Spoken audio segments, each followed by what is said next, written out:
Hey, it's Dr. Adam here. I just want to go over one of the most important documents for our practice and how to set financial and start goals. So this is an Excel spreadsheet that I got from Jill Allen, and I highly recommend, even if it's a possibility to buy this from her, I don't know. But what is super helpful is it's got a lot of areas where you can plug in. So you can plug in your average treatment fee. You've got your conversion ratio. Some of these numbers on here are mine and some of them are not. And then you can plug in down below your expenses. And as you go through this, what you're trying to do on this bottom column is create your goals. So how many starts you want to have each month.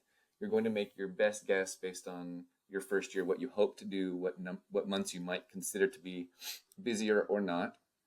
And then this Excel will automatically it will calculate some of the gross production and things like that for you. And then what you're going to do is you're going to record what actually happens in those months as far as actual exams and viable exams, meaning exams that could have started. So if you had 22 actual exams, but several of them need to go on observation or growth guidance, and a few of them needed to get dental work done, then they wouldn't be a viable exam. And then your actual starts. And what I will tell you for us is the practice of actually writing down the goals that we have and then talking about them at each morning meeting huddle and talking about where we are in that goal in the month. It really has a magic power to help you hit your goals. So don't overlook writing down your goals and talking about those.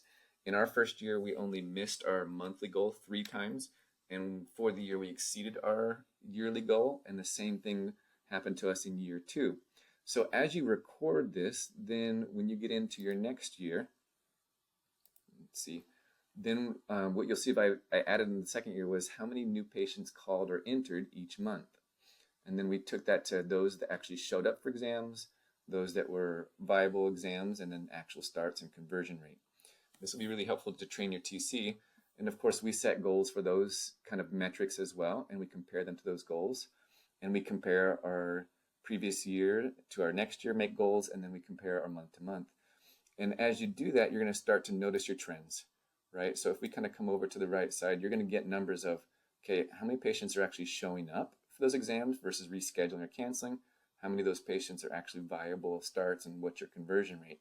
And as you start to get these numbers, your future goals you'll build out based on those numbers to know how many new patients you need, to how many starts you get. And you're going to see where your leaky buckets are. So in this situation, for example, leaky bucket could be, okay, we had 44 patients that called to schedule an appointment, but only 28 showed up that month. So what do we need to do to help that leaky bucket to make sure that patients are not canceling or rescheduling? And how do we change our processes based on our area and our type of patients that are coming into the office? So this document is super critical because of the process of writing down goals and then having those top of mind and then reviewing those in your morning huddle and then tracking those numbers so you can kind of track and see where is my leaky buckets and what do my goals need to be based on past. Hopefully that's helpful. Just as a kind of big picture document, this is probably one of the most important documents the first couple of years of our practice, just to help us understand what our goals are, where we're going, and what it's going to take to get there.